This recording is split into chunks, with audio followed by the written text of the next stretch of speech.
تشري بزاف وفي نص الشهر ما تلقي والو. أرواحي نقول لك واش ديري باش ما توقعيش في نفس الغلط.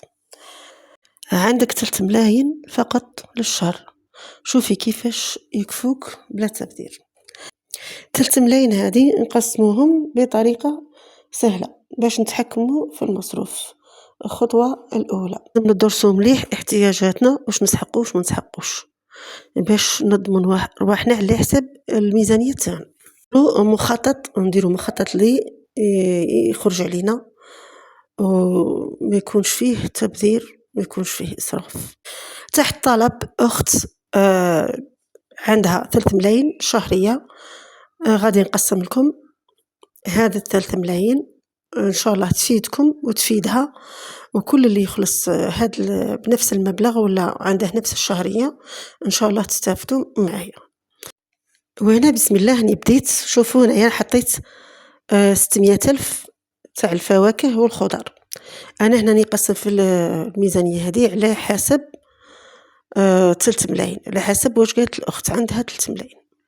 وهنا كما راكم تشوفوا أنا درت 800,000 اللي هي 800,000 تاع المواد الغذائية اللي تشمل جميع المواد الغذائية بما فيها تنظيف، بما فيها سميد، فرينة، كل شيء في الشهر. وهنا أخواتي درت 500,000 تاع اللحم والدجاج والحوت على حساب انتي واش تستهلكي في الشهر. تستهلكي دجاج ولا لحم ولا حوت ولا كل وحدة على حساب مقدورها. ولكن ما ننسوش باللي من منطقة لمنطقة تختلف السومة تاع الدجاج، تختلف السومة تاع اللحم، تختلف السومة تاع الحوت. أنا درت 500,000 شدتها باللي هي اللي تكون هاد لاسوم هي المناسبة، حطيت 500,000. ويجي من بعدها أخواتي الفواتير. أنا قلت نقلع 300,000 300,000 في الشهر. التريميسة فيها 3 شهور، 300 في 300 600 و300 900,000، يعني في التريميسة تجيها 900,000. 900,000 هذه تخلص بها تريسينتي، الغاز والماء، وتقدر شوت لها منها تخلص حتى الانترنت. على حساب كل وحده وشحال جهة تريسينتي. كاين اللي تخلص 250، كاين اللي تخلص الماء تخلص 100,000. 900,000 كافية بالزيادة عاد اللي تعرف كيفاش تعرف تقتصد وتنقص شوية في الضوء، ما تستهلكش الماء بزاف، كل شيء.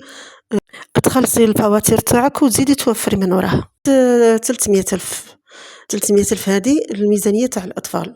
تبغي تكسيهم أدوات مدرسية هذه على مدار العام تقليها كل خطرة واش تحتاج على حسب الموسم. يجي الشتاء تحقق قش الشتاء، يجي العيد تحقق قش العيد، يجي الصيف هكا نفس الشيء. هذه هي 300,000 مع من بداية السنة حتى لآخر السنة وهكذا. ودرت 250 للخبز والحليب بما أن عندها الأطفال غادي تستهلك حليب بزاف. درت 250,000 في الشهر. وأنا هذا مجرد كما نقولوا تقسيم، وهي تعرف كيفاش واش يستهلكوش ما يستهلكوش، أو أي وحدة عندها نفس الميزانية. ودرت 200,000.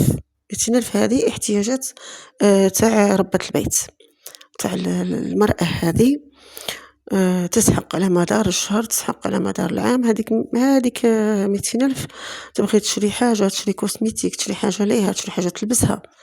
وقاعدة 100,000 درتها للادخار. درتها للادخار لأن الادخار مطلوب ولازم. كنت تدخري بالقليل وما تقعديش كما نقولوا تجي أي حاجة طارئة، تقدر تكون مرض، تقدر تكون ضيع لك حاجة من المنزل، تقدر تبغي تعاودي حاجة في الدار تلقي هذا مبلغ بسيط. وما ننسوش الصدقة، لأن الصدقة ماهيش حاجة كبيرة. بنادم يقدر يصدق من الصرف. قادرة تخرجي تكوني باش تقضي تصدقي 5,000، تصدقي 10,000، تصدقي 20,000، تشري قرعة تاع ماء تصدقيها على واحد عطشان. أخواتي بغيت نقدم نصيحة لكل امرأة ولا أخت ماكثة في البيت، سواء متزوجة ماش متزوجة، عندها أولاد ما عندهاش، باش تفيد روحها وتفيد أسرتها. من بيتك من دارك ديري مشروع بسيط مشروع بالشي اللي تقدري انت ديريه، من الحاجة اللي تقدري انت تقدميها. مشاريع راها بزاف مصغرة وكل شي، ديري حاجة اللي تقدري عليها وقدميها للمجتمع، ان شاء الله ربي يوفقك فيها، وإنسان بالقليل ويقدر يحسن من ظروفه خطوة بخطوة وشوية بشوية حتى يوصل ويفاجئ على روحه ويفرج على روحه الضيق. كانت هذه أخواتي طريقتي في تقسيم 3 ملايين. إلى عجبتكم قولوا لي في التعليقات. أنا قسمتها على حساب واش درست الميزانية ودرست الاحتياجات تاع أسرة و5 أبناء، واش يحتاجوا. وانتوما إلى عجبكم الفيديو واستفدتوا منه ما تنسوش الاشتراك واللايك، ونقول لكم سلام.